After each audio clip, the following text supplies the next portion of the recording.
சூர்யா இன்னைக்கு ஒரு வார்த்தைனாலும் திருவார்த்தை சொன்னான். அதாவதுங்க, கோடி கோடியாக கொட்டி கொடுத்தாலும் தங்கத்திலே நீ ஜட்டி வாங்கி போட்டாலும் எனக்கு பிடிச்சாதான் அந்த வாழ்க்கை வாழ்வேனே தவிர, இல்லைன்னா நான் ஒரு நாயை விட கேவலமாக நினைப்பேன், யாரையுமே சீந்த மாட்டேன். உனக்கே தெரியும், என் புருஷன் பாலவிநாயகன் என்னை எவ்வளவோ கொடுமைப்படுத்தினான். நான் அவன்கிட்ட பல தடவை எச்சரிக்கை விட்டேன். நான் இல்லாட்டினா நடுத்தெருவில் நிற்ப, ஏதாவது எச்சி கிளாஸ் கழுவுவ, சோத்துக்கு சிங்கி அடிப்பேன்னு சொல்லி நான் சொன்னேன். அவன் கேட்காம என்னை கொடுமைப்படுத்தினேன். இன்றைக்கி அதே மாதிரி சோத்துக்கு சிங்கி அடிச்சுக்கிட்டு நடுத்தெருவில் நிற்கிறான். இதே கதை தான் என்னைய காதலிச்சவன் ஒருத்தன். அவனுக்கு நான் இதை தான் சொன்னேன். அவன் என்னை ரொம்ப ஏளனப்படுத்தினான். எப்போ பார்த்தாலும் உட்காந்துக்கிட்டு நீ எல்லாம் ஒரு ஆளா, உனக்கெல்லாம் என்ன இருக்குது வெளிசன் அப்படி இப்படின்னு கேட்டான். அவன் கேட்டதுக்காகவே நான் யூடியூப்லேயும் டிக்டாக்லேயும் இன்றைக்கி செலிப்ரிட்டியாக ஒரு எப்படி சொல்கிறது, ரவுடி பேபி அப்படிங்கிற பேரும் டிக்டாக் சூர்யாங்கிற அந்த பட்டமும் எனக்கு நானாக சூடிக்கிறல. மக்கள், என் விழுதுகள், என் தங்கச்சிங்க என் தலையில் அந்த கிரீடத்தை ஏற்றிருக்காங்க. இதுக்கெல்லாம் காரணம் என்னுடைய தன்னம்பிக்கையும் விடாமுயற்சியும். நான் ஒருத்தனை பழி வாங்கணும்னு நினச்சா பழி வாங்கிடுவேன். அதே அந்த பழிக்கும் பாவத்துக்கும் நீ ஆளாயிராத.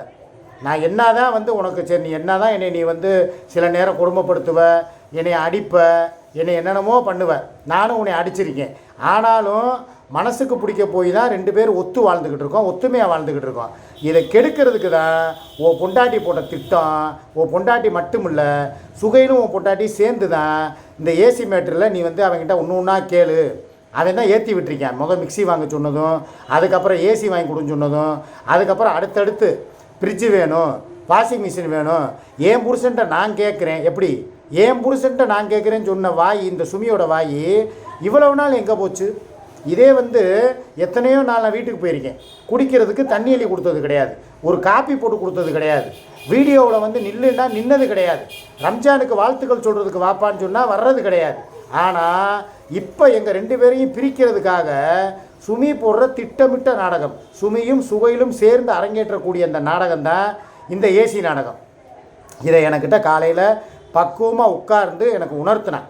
நான் ஒன்றும் பிரச்சனை இல்லைங்க, என்கிட்ட அவள் சொன்னதை அப்படியே சொல்லிடுறேன்.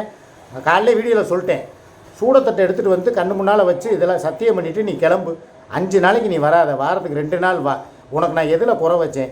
சாப்பாட்டில் குறை வச்சேனா? மருந்து மாத்திரை எடுத்து கொடுக்கலையா? உனக்கு கை கால் அமைக்க விடலையா? உனக்கு தேவைப்படுறப்ப குளிக்கும்போது முதுகு தேய்ச்சி விடலையா? இல்லை நீ அப்பப்போ கூப்பிடும்போது உனக்கு உன்னுடைய தேவைகளை நான் நிறைவேற்றலையா? எல்லாமா இருக்கிற நான் வேணுமா, எதுவுமே இல்லாத சுமி வேணுமா? நீயே முடிவு பண்ணிக்கன்னு சொல்லி என்கிட்ட காலையில் சொன்னதுலேருந்தே நான் உணர்ந்துட்டேன். ஏன்னா இது இப்போ கமாண்டர் சொல்லுவாங்க வேகமாக, நீ சுமிக்கு துரோகம் பண்ணுற, நாங்கள் சொல்கிற பேச்சை கேட்டுக்கிட்டு சுமிக்கு நீ போய் எல்லாம் பாரு, உன் குடும்பத்தை சேரும்பாங்க. ஆனால் எனக்கு தெரியும் சுமியோட கேரக்டர்.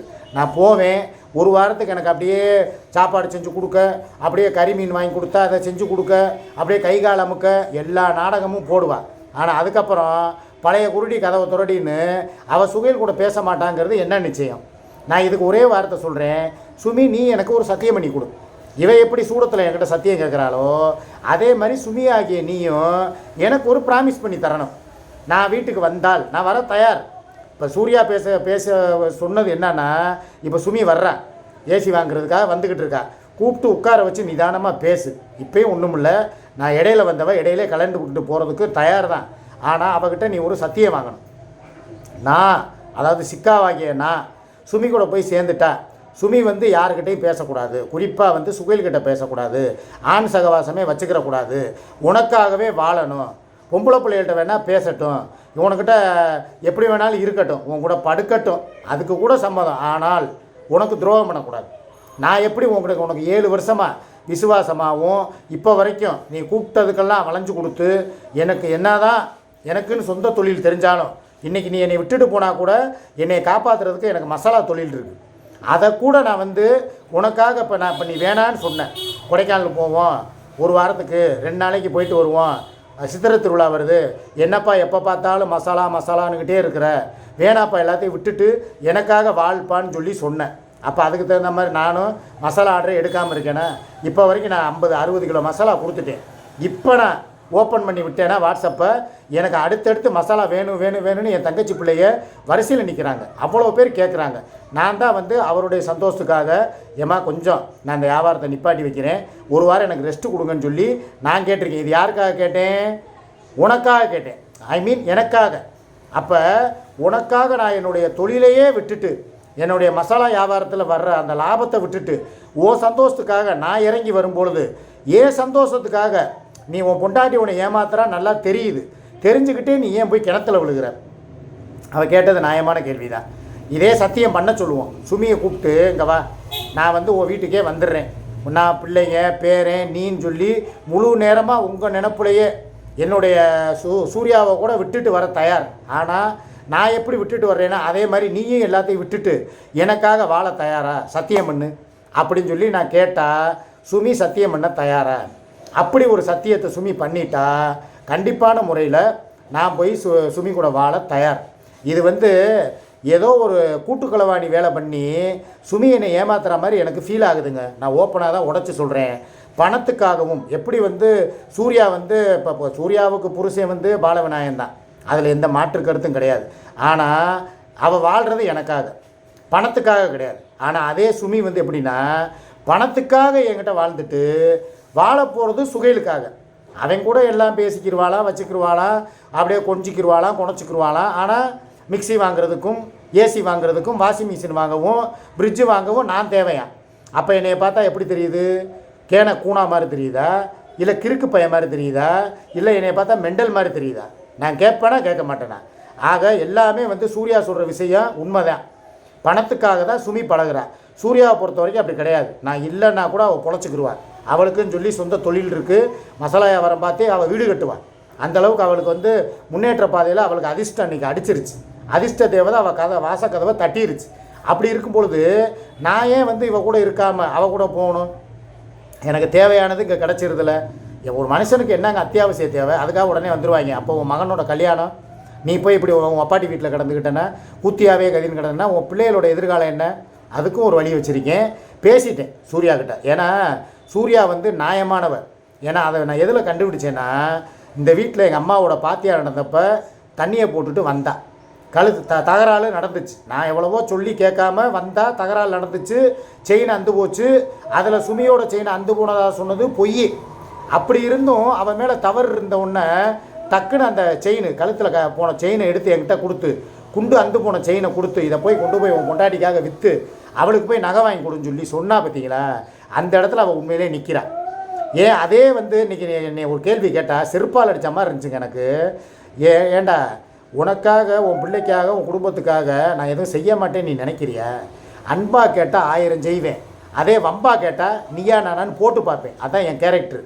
இதே வந்து உன் பொண்டாட்டி உன்கிட்ட ஏசி வாங்கி கேட்குறாளே, வாங்கி கொடு, நான் வேணான்னு சொல்லலை. ஆனால் வீடியோவுக்கு வீடியோ உட்காந்துக்கிட்டு, ஏன்னா அவளுக்கு வீடியோ விழுதுகளை அனுப்பி விட்றாங்கல்ல, அவளே பார்க்காட்டினாலும் வீடியோவுக்கு வீடியோ உட்காந்துக்கிட்டு, நான் இப்போ ஏசி வாங்கிட்டேன், அடுத்து ஃப்ரிட்ஜு வாங்குவேன், அடுத்து வாஷிங் மிஷின் வாங்குவேன், என் புருஷன் எனக்கு வாங்கி தர்றாரு அப்படின்னு சொல்லி நக்கல் பண்ணக்கூடாதுல்ல. அப்போ அவளுக்கு எரிச்சல் வருமா வராதா? அனுபவிச்சுக்க, வேணான்னு சொல்லலை. காது வச்சா மாதிரி, கண்ணு வச்சா மாதிரி உனக்கு தேவையானதை நீ நிறைவேற்றிக்கன்னு தான் அவள் சொல்கிறான். நான் அன்பாக கேட்டால் 1000 செய்வேன். இதே ஒன்றும் இல்லை சூர்யா, நான் எனக்கு ஏசி இல்லாமல் ஒரு மாதிரி இருக்குமா, ஒரே புழுக்கமாக இருக்குது, வெக்கையாக இருக்குது. அவன் யார்? அச்சு ஓமையன் தானே. அவன் யார்? பேரன், உனக்கும் பேரன் தானே. எனக்காக அதை செய்யுமா அப்படின்னு சொன்னால் இறங்கி வந்து ஏசி 1.5 டன் இல்லை 3 டன் ஏசி கூட 2 ஏசி, இங்கே ஹாலில் ஒரு ஏசியும் பெட்ரூமுக்கு ஒரு ஏசியும் வாங்கி கொடுக்குறதுக்கு சூர்யா தயாராக இருக்கா. நான் சொல்கிறேன். ஆனால் இதை வந்து பக்குவமாக கேட்குறதுக்கு சுமிக்கு தெரியலை. உட்காந்துக்கிட்டு நான் ஏசி வாங்கி தர்றேன்னு சொன்ன உடனே அப்படியே மீடியாவுக்குள்ளே உட்காந்துக்கிட்டு என் புருஷனும் வந்துடுவார், அடுத்து வந்து வாஷிங் மிஷின் வரப்போகுது, அடுத்து ஃப்ரிட்ஜு இறங்க போகுது, எப்படி இறங்கும்? நான் இவ சொல்லாமல் உனக்கு இறக்கப்படுவேனா? இங்கே பாரு, இறக்க குணம் அவளுக்கு இல்லைன்னு மாத்திரம் யாருமே நினைக்காதீங்க மக்களே, என் தங்கச்சிகளே, என் மாப்பிள்ளைகளே, உங்கள் எல்லாருக்குமே சொல்கிறேன். சூர்யா மாதிரி ஒரு இறக்க குணம் என்னையவே அடிப்பா. அடுத்த நிமிஷம் என் கண்ணுக்கும் இல்லை எங்கேயோ அடிப்பட்ட இடத்துக்கு தைலம் தேய்ச்சி விட்றது அவள் தான். அடிக்கிற கை தான் அணைக்கும். அந்த மாதிரி கேரக்டர் அவள். ஏதோ பேசுகிறா வைக்கிறான்னா அது சும்மா வாய் வார்த்தைக்காக. சுமி மாதிரி உள்ளே ஒன்று வச்சுக்கிட்டு வெளியே ஒன்று பேசுகிற ஆள் கிடையாது. அவள் சொன்ன பாயிண்ட்டு எனக்கு ரொம்ப பிடிச்ச பாயிண்ட் எது தெரியுமா? சுகையிலும் சுமியும் சேர்ந்து உன் தலையில் மிளகா அரைக்க பார்க்குறாங்க. கண்டிப்பாக இது 100க்கு 100 நான் சொல்கிறது நடக்குதா இல்லையான்னு பாரு. உன் காசை பிடுங்கிறதுக்கு போட்ட பிளானு.